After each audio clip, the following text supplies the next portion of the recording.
Hey, what's up, New Zealand and the world? Lucas Lawman's Kiwi Voice. We have got Hannah and Kelvyn in studio from Counterspin Media to have a bit of a yarn with us about what's been going down in New Zealand and the media, as well as, of course, their big tour. Thanks for taking the time to hang out with us, team. You're most welcome. Awesome. Yeah, really good to meet you. So we'll get straight into it. Tell us a bit about Counterspin. How did it all get started? What motivated you to start it? This one's your one. My one, okay. Well, I suppose for me personally, it started at the beginning of the first lockdown, and like many of us had been researching for many, many years, and I just got to a point where I needed to speak about what I knew and could see that this whole pandemic was starting to roll out. I just didn't think this whole forced jab thing would happen in our lifetime. Yes. I've been talking about it for a long time, and then so I started an account, Sarah Smith, which was a pseudonym because I had to protect my business. Mm-hmm. And then, was just getting involved with the protest movement in Auckland and filming stuff. And then met Kelvyn and a number of others. And Best day of your life. Yes. Yes, fantastic. And we could obviously see that there was a real gap in the media market in terms of actually getting the truth out. So we're talking early to mid 2020? Yeah, so that was towards the end of 2020 that we finally, after lots of meetings, realised that in the end, lots of people can have Zooms and talk about things, but to actually do it, we just thought, stuff it. We're not going to wait for, our big... We'll just do it ourselves then, fine. Yep. And so Kelvyn already had a Facebook page called Counterspin because he'd already been thinking about it for a long time, hadn't you? And then we just decided to team up and just do it. And then we finally got our first show out on Anzac Day on April 2021. Right. We chose Anzac Day for a reason. Specifically, because it was basically in memories of those who, died for the freedoms. Yes. Now there's bit of controversy as to whether they were just human sacrifices for the elite to, carve up the earth. There's always that conversation. Which is basically 100%. That's what happened. Yep. But it's the belief they had is really what counts. Yep.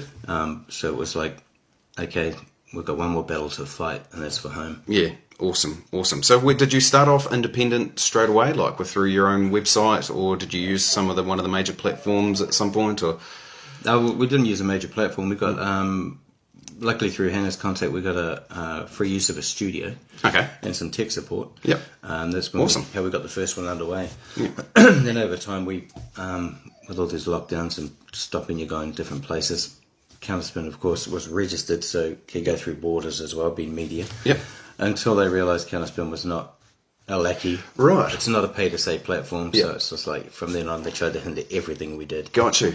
So we were only too happy to push back even harder. Yeah, so that's interesting. So the accreditation process, so there is a process? And so that gave accredited press the ability to move about to cover things, you're saying? I didn't realise that. No, we didn't get accreditation. Yeah, okay. They wouldn't give it to us. Yeah, okay. But we purposely, strategically made the decision not to focus on YouTube and Facebook and the main social media platforms because we knew it would get taken down. So we started on the Chinese or the Asian world's platform, which is called GTV, which is like a YouTube for China. Yeah. Okay. And that was started by Miles Gow, and he is linked in with Steve Bannon. So that's where the controversy comes over. When people say that we're part of Steve Bannon's network, which we're not. Yeah, it's basically like we just put our stuff on YouTube. That doesn't mean we're part of Zuckerberg. You can create your own bloody channel on most platforms, which is what we did, and then we started putting our stuff up there. So to try to say, because you're using this platform, it's like someone saying, you put something on Facebook, therefore you're backed by Zuckerberg. Yeah, 100%. It's just ridiculous.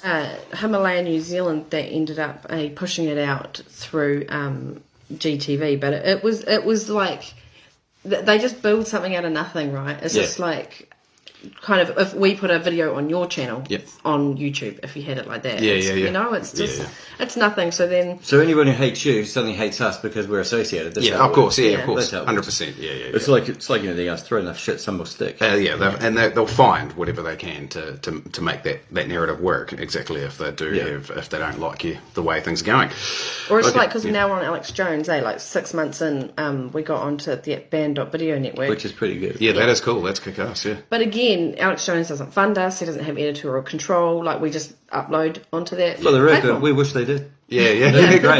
yeah, And then absolutely. people say we get funded by the CCP and that. Yeah, Hang on, mate, you can't be on GTV platform, which is diametrically opposed to the CCP, and then try to say we're CCP funded. Yeah. And if the CCP want to fund, please send your money. You'll take well. it. Where's it going to go otherwise, It's going to go to something, Possibly much governments to start taking the rest of your country. Yeah, absolutely. Yeah, no, I hear you. So what led to getting into the tour? Because that was quite a big undertaking. That was her fault. Yeah, that was, Yeah, my crazy idea. Yeah. It was just after Wellington, right? So, it was such a high for everybody and then such a low. Yeah. And people were seriously depressed about it. And, I haven't felt that low for a long time. It was just we still have gut-wrenching. people talking about it all the time in the comments. And It's like it it was like kicking the guts, eh? Yeah. I mean, when everyone descended upon it, it was like the country was rising together. You know what I mean? Forget the normies out there who just sit and gorge on the 6 o'clock news. That's their dietary intake of information. But the people who actually care, who didn't see race, colour, creed, they just saw people just like themselves getting attacked for absolutely no reason at all. Yeah. And that was something that was, to us, we wanted to report on that. Because we knew that the mainstream media would skew the lot. Mm-hmm. So we want to be on the ground. And we actually did pretty well because we were streamed through the day so people could see exactly what was going on because we were in amongst it all. Yep. And even when the initial police attack on the front line, we got it all on camera. Yep. And then, of course, you look at what the 6 o'clock news did because we would play the 6 o'clock news on the show. Yep. And then we would play what happened. Yep. In the lead up, and then after, we would say, do you see the difference? Yes. And that changed a lot of minds. People started realising that was just took them out of their cognitive dissonance. Yeah, I told the story last night actually. It's pretty much exactly what you're saying. I remember, I was here in Christchurch, I never got to Wellington, and I still, I would say I regret, I don't like to use the word regret, but I wish I'd got there. But you do. I didn't get there. But anyway, I was watching, the mainstream media's feed. They would have a stuff, or NZ Herald had, I think, a feed from a particular angle, and then there was Chantel Baker and Independent View and Daily Examiner and you guys, and you just go over here, and it was the total opposite. It was like a completely different story. Major.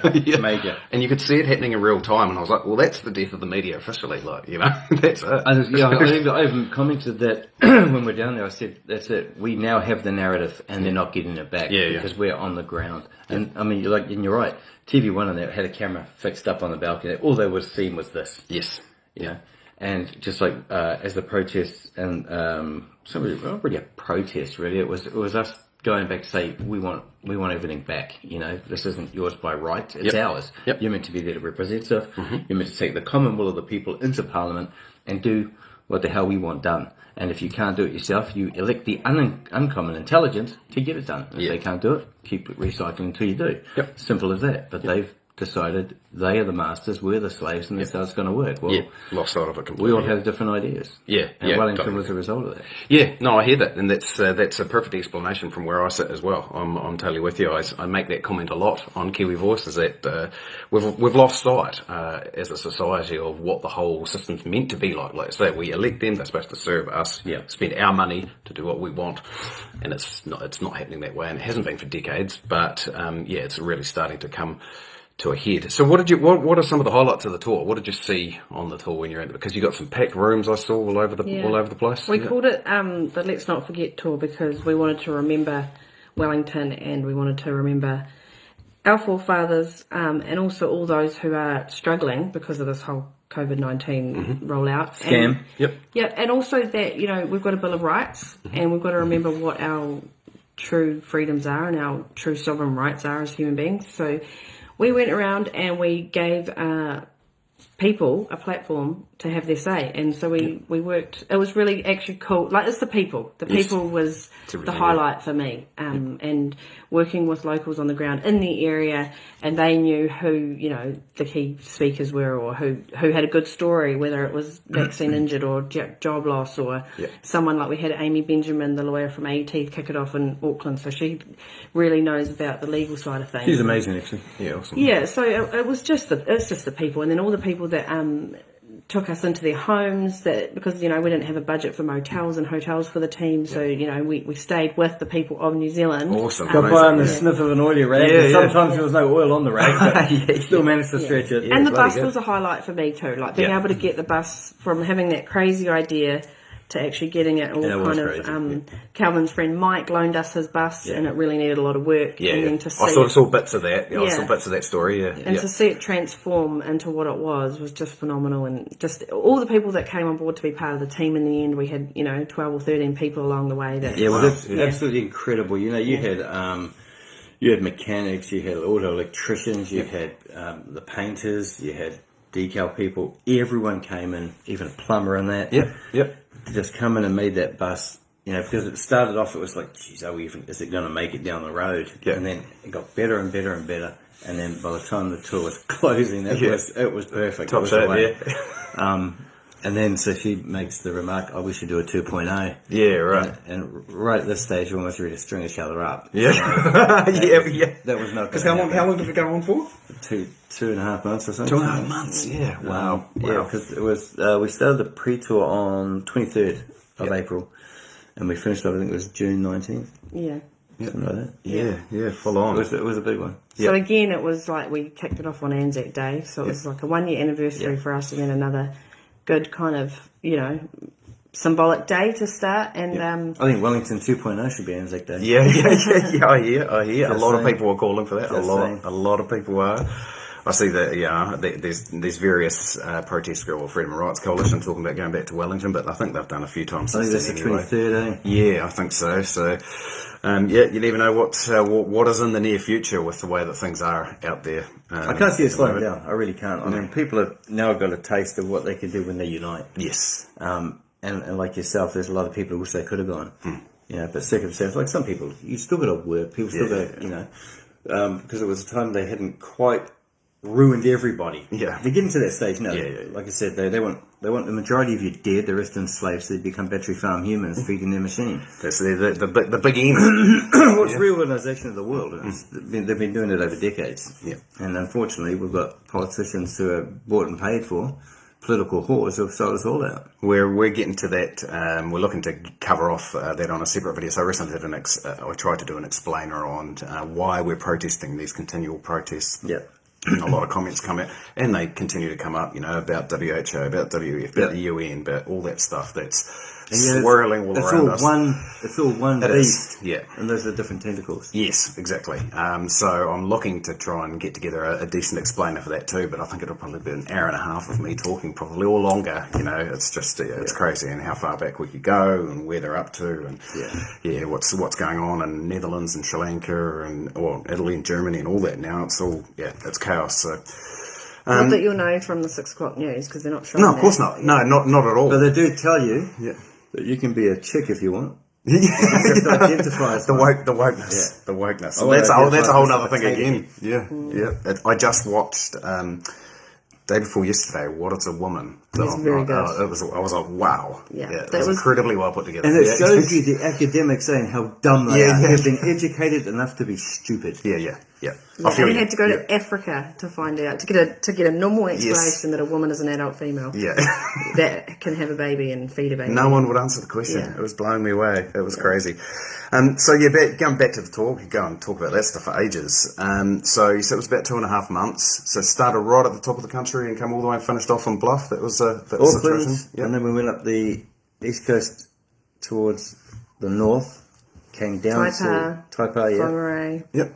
Snell's Beach. We did some stop off somewhere like Dargaville and Rawini and that. Yeah, we had 26 main events where we had a list of speakers, and some of them had music and food and all of that, and then we had kind of little meet and greets along the way. So did you plan that all out before you sat there the whole 26 stops? Or I was kind of on the go, like the first part was sorted, and then it was like chasing our tail a little bit and just trying to, and then we got, of course, they tried to cancel us in Tauranga, and that was a council-run venue, but they stayed strong. The guy there that was managing it was really good.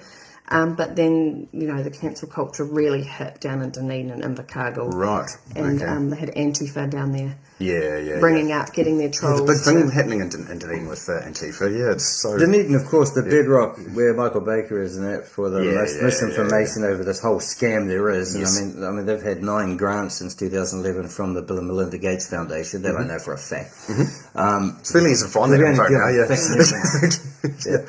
Yeah, no, and it's interesting to me because that's where I'm from. It's from Dunedin. My family's all down there. And I've seen the goings on down there recently with some of the Antifa protests, and then I was like, I had no idea. It seems to be central for it down there, which is, as you say, there could be a couple of things linked to that for sure. So that they were putting pressure on like community centres. Yep. Then they were putting pressure on like independent churches as well.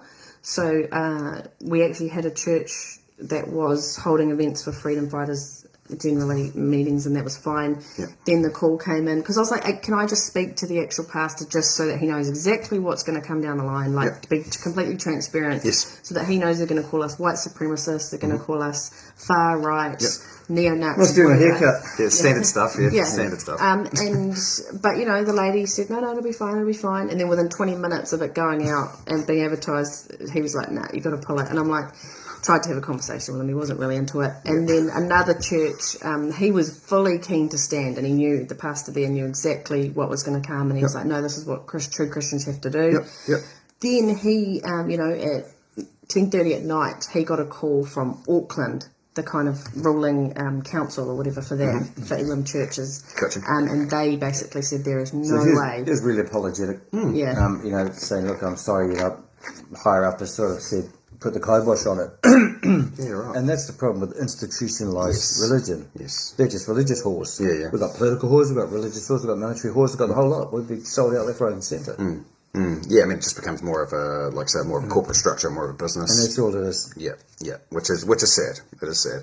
What are the plans? Like you say, you're talking about a 2.0 briefly there, but is there any sort of? Well, actually, before, I've gone too far there. Let's bring that back. Did you get any idea of numbers? Did anyone counter anything in terms of thousands? I saw there was hundreds at most events. Yeah. Pretty much every event was packed out, and just depending on the size of it, a lot of them were overflowing. Yep. So it was like, I think maybe the biggest, what do you think, like 300, 350, something like that, like at maybe least. at Cust, and it was just packed. And outside, and Tauranga was the same. Yep, Tauranga was packed, Hamilton. Hamilton Cast being one that it was random. Massive, Shaw's Bird Park in Hamilton, who the LTSA, and they're trying to basically destroy this man's life, and I mean, he's done amazing in that community. He's opened up for free for people to come. Big Bird Park, he laid over 2 kilometres of paths and all that, putting all these ponds. They talk about green and sustainable and all that sort of crap. Well, here's a guy who's built something amazing that the greenies would basically have an orgasm over. Yeah. And they want to destroy it for roading. Yeah, right. Hello. So it just goes to show, if it's not part of their plan, then it's not considered, sustainable development. Yeah, there was so much going on as well, like during the tour, like not only with what we were dealing with, but on the mainstream media news, and then all the stories people were telling us. So then we had in Taupo, in Rotorua, we actually had a woman, Marta Phillips. She came and said that, she came, saw the event, and then got our number, and then she wanted to tell her story of Graham Phillip. And so he's obviously the guy now, which is great news. So we put that interview out with her. She trusted us because she didn't trust mainstream media, about her husband, who has been incarcerated since 8th of December last year, on remand without a bail hearing. And it's a bail hearing, she's been denied bail. Oh, sorry, yes, he has had a bail hearing but denied bail. Yeah, I did see that. But it's good to see today, on Marta's birthday, that she not only finally got her AV meeting with him, so she got to see him because she's been denied that for a while, but they've also published an article in the Herald, and it's a really fair article. I hate to say, it almost pains me to say it, but you got to give credit to him. It was very balanced. Yeah, right. So as balanced as they could make it. It sucks when you find that. There are good individual journalists, I think. At least when they first arrive at these places. I think in some of these places there are actually good investigative journalists who have the guff on a lot of things. But remember, in order to control the narrative, you don't need all them. You just need the editor. He decides what finally gets published. Yeah, or they'll get indoctrinated. Seems like a strong word, but they'll just they get captured by the ideology, and they'll just and they'll censor themselves. Yeah, that's sadly what's happening. So that's probably a good segue into the media landscape in New Zealand. So, like say, a couple of years been doing the Counterspin thing. What are your thoughts on what's going on in New Zealand in terms of the decline in the mainstream media viewership and the uptick in guys like yourself and me? I think we've all got the narrative now. Yeah. Mainstream aren't getting that bad. I mean, their ratings are dropping like a stone. Yeah. I think it's like 40% of people trust the media. And that's their polling. Yeah, so it's damn sight worse than that. Yeah, absolutely. I mean, everyone tries to push their own position as being the most favourable. Yeah. So when you've put yourself in the negative, even in your own polls, there's something seriously wrong. You've stretched that to basically the best cherry pick you can get. Yeah. And I think they've acknowledged now that they're losing. Yeah. And that we're winning because people just seem to resonate with truth. I mean, you got to ask yourself who benefits by you believing them. You know. Yeah. And if it doesn't make sense, it's because it doesn't. Yeah. And I think the thing is that's really key for me is a lot of the independent, journalists or outlets that I follow, they're happy to admit when they're wrong, and you never get that in the mainstream. You never have, but specifically, I've never had to apologise because I don't get things wrong. I do feel regularly. Only. I try and get into because I do a lot of opinion based stuff. I admit I just Which is good, I talk, and if I get shit wrong, then I'll say I've got stuff wrong. So it's always good to have opinions, though. Yes. So that prompts discussion, further investigation, and then a result. Yeah. But okay, I got something wrong in Wellington. Let me down.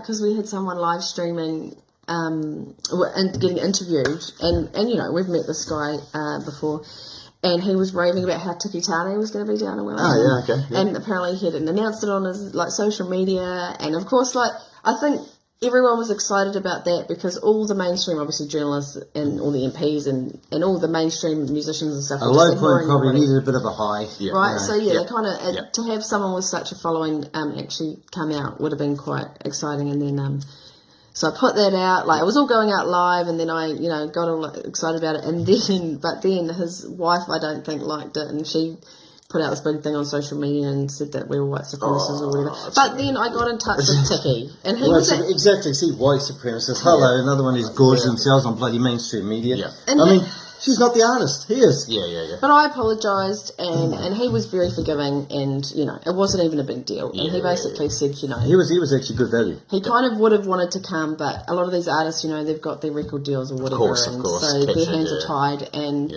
which I don't know. It pisses me off because basically what you're doing is you're saying your lives aren't worth as much as my pay packet. Because let's face it, this is a weapon. It's killing people. We know it's causing carnage. We saw it all the way around the country on that tour. And people, you could physically see these people. Yep. I didn't see a deadly pandemic sweeping the country where people were dropping dead left, right and centre, did you? No. What they were... In New York or whatever it was. No, exactly. What they portrayed on the news was there's no reality to physical reality and the thing out here. Well, and people have got to look up Project Mockingbird. If you actually Operation Mockingbird, if you really think that the media has ever been truly independent, it never has been. It's been connected to the CIA. There's all sorts of programs running through it to condition people to do psychological operations, and I believe that could be what's going on with these schools as well. The school bombings, the way the media has just the bomb threats. All of a sudden, you notice that? Yeah. Well, yeah. Hey, Monday we talked about it. Yeah, I reported it all briefly. I chucked up a quick text post about it on the day that it happened. Yeah. But then I looked up the night before we went to air, so Wednesday night, and I thought, I'm just going to see what the headlines are around the world. And if you look up for the last 2 months, school bomb threats, it is all across the world. And if you look in the last 6 months or even the last year, you can see the narrative. It's another narrative that's playing out. And last night on the show, Kelvyn said, and I wouldn't be surprised because these phone calls that came in apparently were from overseas. And apparently now, as Kelvyn pointed out last night, they've come out today and said, it is linked to anti-vaxxer. I have to go and find the quote. But apparently Dr. Paul Buchanan has said that, and he's supposed to be... Paul Buchanan has to be a security expert. The guy's a tool. Yeah. He's an actual tool. Right.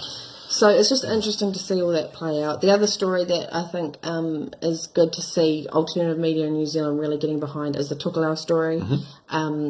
We were in touch with them over the tour, and it was just another big story that we had to kind of put on the back burner. But that is, to me personally, I think that is the biggest story in the world right now, that an island nation with no COVID is being locked down, is being forcibly mandated to have these vaccines, and if they don't, they are treated worse than criminals, and they are not allowed to leave their homes. This could actually really put a real dent in Jacinda's shiny, chinky armour. Ross Ardern actually it's David Ross Ardern. He just uses Ross. Oh, okay. Yeah. No, there's no link. That's just, that's coincidence. I was mentioning to Hannah before we started. I popped up a post. It was the second one I'd done. So I covered a bit in a live, talked about the Tokelau situation and showed the pictures of the family, etc. And then I, working with IMANs who are getting in touch with me saying we want to keep raising awareness. I was like, yep, I'm down for that. So I chucked up another post with the forward and spoke further about how I'd emailed a couple of ministers, which I know I'm never going to get a response from, but saying that I'm doing the journalistic practice of emailing these ministers to ask for comment. And then about a week or so later, the post got pulled down and said I was spreading dangerous misinformation. And Facebook, the way it is now, I appealed the decision, and they said no, there's not enough people to review it this time. So there you go. Because of COVID. Suck it up. Exactly. But the psychology behind this whole operation is, if it wasn't so tragic, it would be something to behold. Because these things, like the Office of Naval Intelligence in the US, have been running these sorts of things for years. They know what you're going to do before you even realise you've started. They're already at your decision before you've decided you would start thinking. Because they know what behavioural science is, and that's what that's all about. Well, that's what all the AI algorithms are about now. It's just about tracking people. That's why everything, when you sign up for the card, the one card or whatever card, it's all just fly by points, all that sort of stuff. It's just I'm sure you've all had the experience where you've had a conversation with someone with your phone just sitting on the table beside you, and the next time you're on, you start getting all the advertising for what you were talking about. Blows me away still, and it's been happening for about 5 years. AK-47, landmines, tanks. Because I hear if you're a washed-up actor like Zelensky in Ukraine, you can get delivered from New Zealand, weapons and ammunition, and even training. Goodness gracious. And the other interesting thing is around social media now that I back Russia on this, by the way. that volunteer pact now that all the social media has made, it came out 2 days ago. So they're going to really combat that was just recent, hate, misinformation. Well, first, of course, happens to be the lab rat New Zealand who once again gets it kicked off. But if we buy it, they farm it out to the rest of the world. This is a testing ground, just like Africa is a testing ground for pharmaceuticals. Australia was how far they could push things to less. Exactly. And of course, all it is to stop the truth from coming out. It's to stop people getting access to real information. Who gets to decide what's mis and disinformation? What is that? There is no such thing. It's we've got a conversation. Tapuna Hamatatini here, which is led by that Kate Hanna idiot, who wouldn't know shit for clay, by the way. She's meant to be a specialist on mis and disinformation, yet they are the major purveyors of it. Yep. And we even say to them, all these people, just like all the papers, the Parliament, the TV and that news, we've challenged them all. Prove it. You've made all these claims. Prove it. Prove I'm a white supremacist.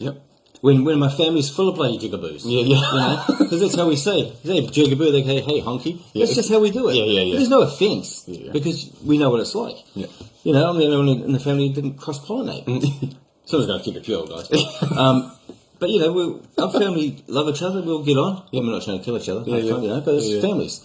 So this whole white supremacy thing doesn't work. It doesn't stack up. Well, it's a go-to, though. But this is the thing. It's like you say, hard right-wing, and you're racist, you're white supremacist, anti-vaxxer. It's all just lumped together. Oh no, I'm far right. If they can tell me where the hell centre is. Does anyone know what the hell centre is? No, well, then what the hell's left and right of that? Exactly. It's ridiculous. The way I look at myself these days is I'm a little bit of left, I'm a little bit of right. It's just. And you form the whole. Exactly. No. So we were quite chuffed when they put us in as a 12 and part of the disinformation. Oh, the disinformation dozen. It was just like it's like an award. I would have loved that too. I want the certificate. I want the badge. Yeah, absolutely. And it does just come down to some corporate entity deciding what they think is right and isn't, or a directive from government to Definitely the decide. directive from the government's masters. Yes. But if Susie Wiles, the witch, can get New Zealander of the Year, come from England, by the way. And $20,000 of taxpayers' money for a 10-minute documentary. About her. Yeah. And of course, she had a bit of involvement with the Imperial College of London. This is the big misinformation place that come up with your global warming, where you're sure to be flapping around on your lawn now. All the false computer modelling. Yeah, and all this bullshit computer modelling that says, millions are going to die, and nothing. It's just nothing. There's no physical reality to any of these claims they make. Yeah, they've been persistently wrong. The modelling's been Always. just It's never been right. Yeah. And now, see, they've gone to change the way they record even the statistics, whether they die of or with COVID. And that's the second time they've done that, I think. Yeah. And Because they're getting caught. Conspiracy theorists have been talking about it for 2 years. Yeah. And they've just been labelled and... Actually, we're not conspiracy theorists, we're conspiracy factualists. Yes. Because it is a fact there is a conspiracy against you all. Or a conspiracy analyst, because we like analysing the conspiracy. Yeah. Well, that's remember the saying is nowadays, isn't it? That a conspiracy theory is just 6 months away from the truth. Exactly. Probably 3 months now. Yeah, I've said to a few people I watched the pandemic documentaries again recently, and I remember watching the 25-minute one in the year that it all kicked off, 2020, and I was like, oh no, I've gone too far down a rabbit hole. And then I watched it again. I was like, no, it's all true. Like it's all actually true. I think the problem with our side of the fence, we'll call it the sides, because it's obviously battle lines being drawn, and we are a sort of war. They've already started killing people, so the salvos have already been opened up. We just haven't shot back yet. But you have things like the movies, pandemic and that, but they still, a lot of these ones on our side still take it on the premise that there is the SARS-CoV-2 COVID-19 rubbish.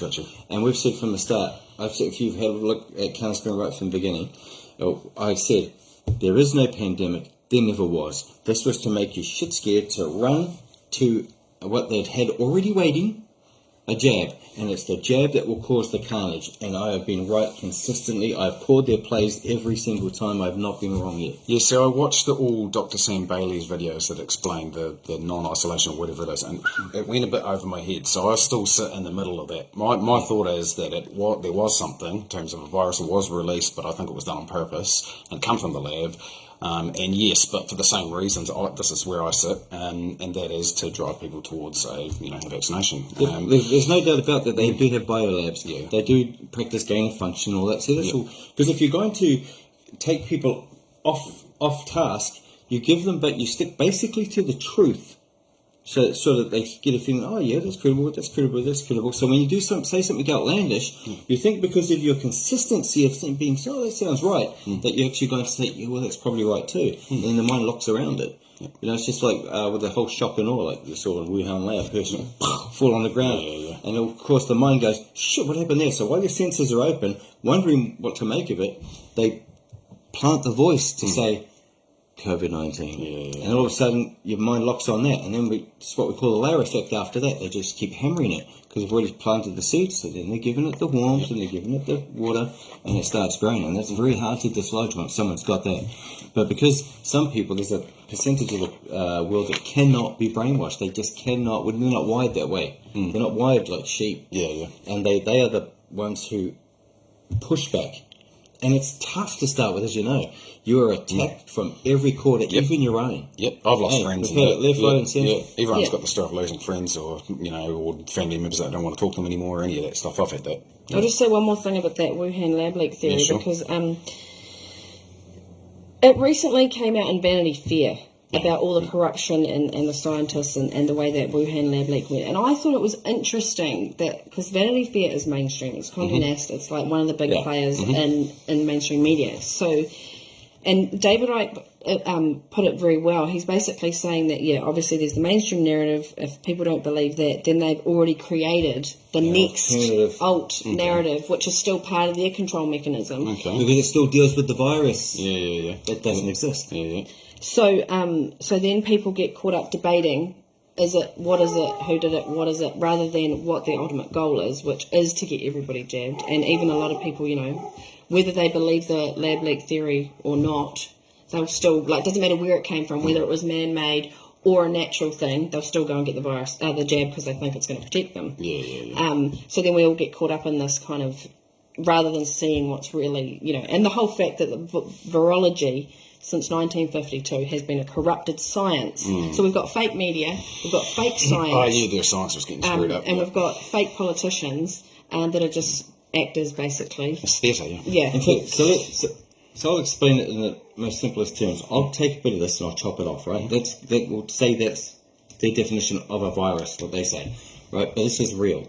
I put it in your arm, it goes infected. You suddenly come down with a cold, flu, whatever, or you start getting down and start getting puffy eyes and all that, and just you're infected because of this. So we scan you, try and find out what's wrong. We isolate the area and we pull this out as the cause.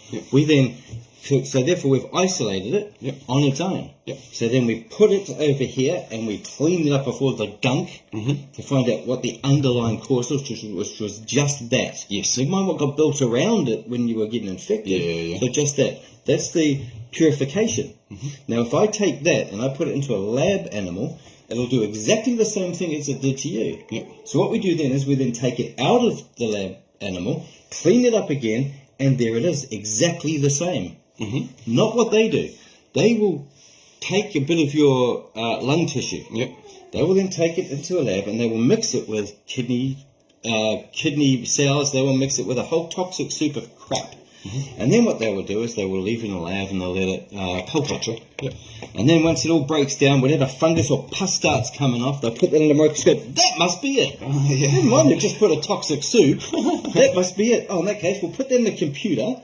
Because that'll have, of course, bits and fragments of all the shit you've just put in there. So then that's when they get the little genome sequence from, when they put it through the computer. And it creates something for them, a computer virus.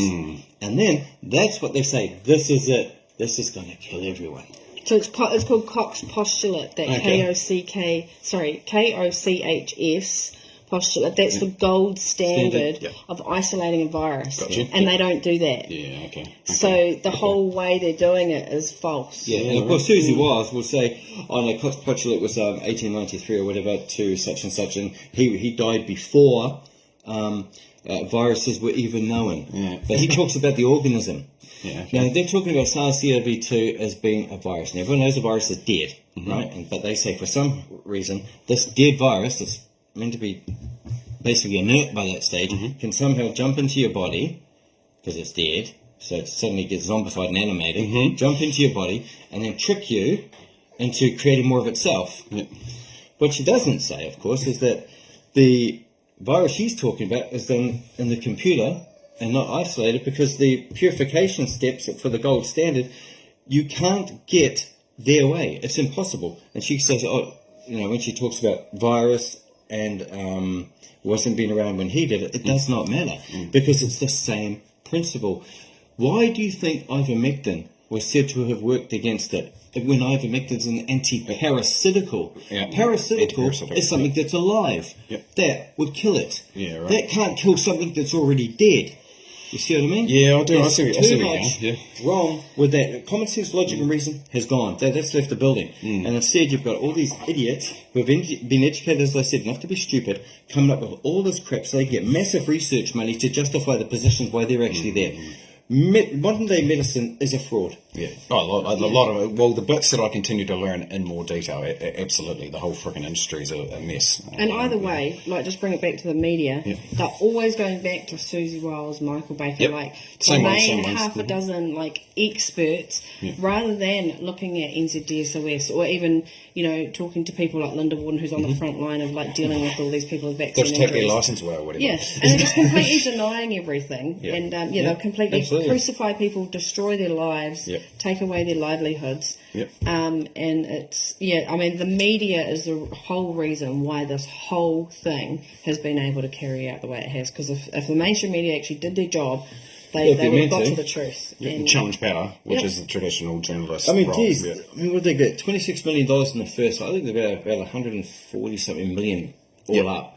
I mean, Michael Baker recently just got $5 million for his. Did he? Yeah, oh yeah, go check it out. Yeah. So he's a compliant little muppet. Yeah. And I've called all them out too. I'm challenging them. In fact, Jamie McIntyre from Australia has already he's put up $1 million.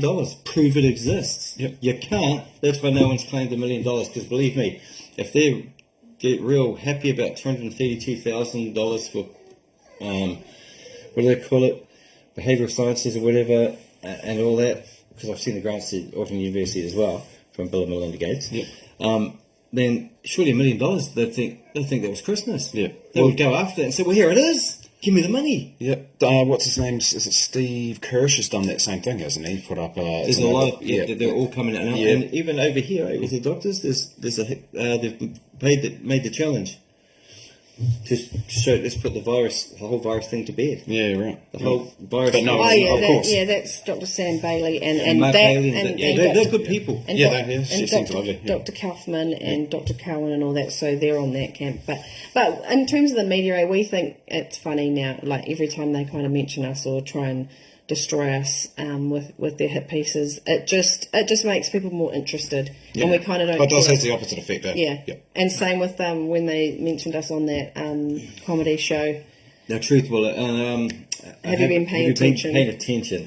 Yeah. And they With said B-grade comedy actors who basically washed out so they could get them on TV. Yeah, they said like Whittaker's chocolate has been the most trusted brand for like 11 years. 11 years running or whatever it was. Yeah. Who is the second most trusted brand? And then one of them goes Counterspin. The truth will out. Ben Hurley. And Oh, yeah, so we yeah. made a meme out of it. Oh, yeah, we and did. put that out. Just Yeah. like I hope everyone's making a meme of that comment I made about I couldn't help it. Last night I couldn't help laughing. I was trying to contain myself because it was Luxon had visited Porcupine, saying, it's really good watching how they do everything and all that, because, super good political thing. Yeah. And he goes, watch, a log goes in and wood comes out.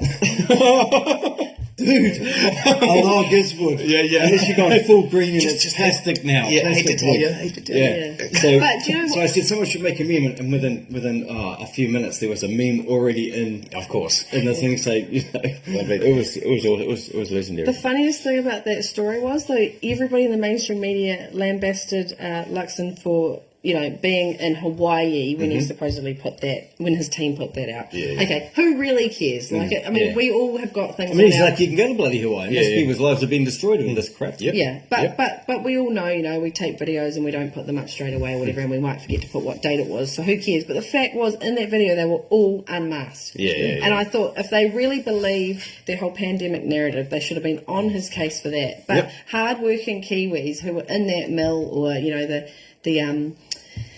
the firefighters that were in there that he was talking to, they were all unmasked, the elderly, they all just don't firefighters care. had a kick in the guts They too. have. Yeah, we've covered quite a bit of that. They're heroes. Yes. Yeah. Yeah, we want to go further into it actually, because the bits that I have covered, it just gets massive public response. Like we say, That- there are some good cops too. Yeah. Yep. That and the nurses, healthcare workers. Yeah. I've got to stop saying just nurses, because there's carers, OTs, all the rest of it that are mandated out. So, hey, look, we're getting pretty close, I think, to closing off. It's been really awesome talking to you guys specifically about the media side of things. I've really enjoyed it. So for people, most people out there will know, but give us the details, the website, and wherever else you are that you want people to find you, etc. Counterspinmedia.com is the website. Yep. We're on band.video, Alex Jones platform. We're on Getter, and Oh yeah, cool. we can't maintain them all, of We're course. on- it's hard. We're on Rumble, Gab. Yeah. We are back on Instagram, although they did take our account down when I think we just in 6 months, I think we got 8,000 or something like that. I've deleted that. So what platform was that? Instagram. Ah, yeah, okay. We are on Facebook, and we've started a Twitter. We are back on Instagram. And we're only on these mainstream platforms to direct everyone off. Yeah. That And is the basically- main one that we use, if people want to kind of do the chatty thing, is Telegram. Yep. Yeah. And Telegram is a bit annoying. It's not the Just notifications a bit full on, Yeah. You're in a number of groups. Yeah, it's it's still What good. people don't realise is you have your Telegram channel and you have the Telegram chat. Yeah, okay. If you're trying to keep up with our posts, don't go in the chat. Sign up to join the Telegram channel itself, because as we put up a post, then you've got your comment section, so those comments should be related to that topic, when the other one is still all over the place. Yeah. But I mean, there are some amazing people in our Telegram channel, very knowledgeable. Yep. and they share some bloody good stuff. There's a few who are completely bonkers, and They're the trolls. You always get the trolls. they're so far down the rabbit hole. There's no rope long enough to pull them up. You just can't. There's always going to be that. Yeah, there's always going to be that. But generally, we've got some exceptional people on our channel. Yeah, awesome. Good to hear. Good to hear. Hey, look, yeah, it's been awesome. I've really enjoyed it. I've learnt a little bit more as well. Specifically, I'll do some further research on the whole non-existing virus thing. Absolutely, my mind is completely freaking open. That's for sure. Counterspin Media is only fact and evidence. Remember, not paid to say. So when I say something, guys, it's always backed by facts. Absolutely, simply well put. That's brilliant. That's probably a good way to finish. Awesome, guys. Thanks everyone. Get amongst the conversation down below if you are active on Facebook. I know you talk about the shadow bans, etc., which I understand. But I encourage you to get amongst the conversation if you can. Share these around, team. You know how it goes. But for now, stay safe, stay free, and we'll see you again real soon. Thanks for having us. Thanks for the Kiwi voice. Awesome. Cheers. Perfect. Love it. That's good.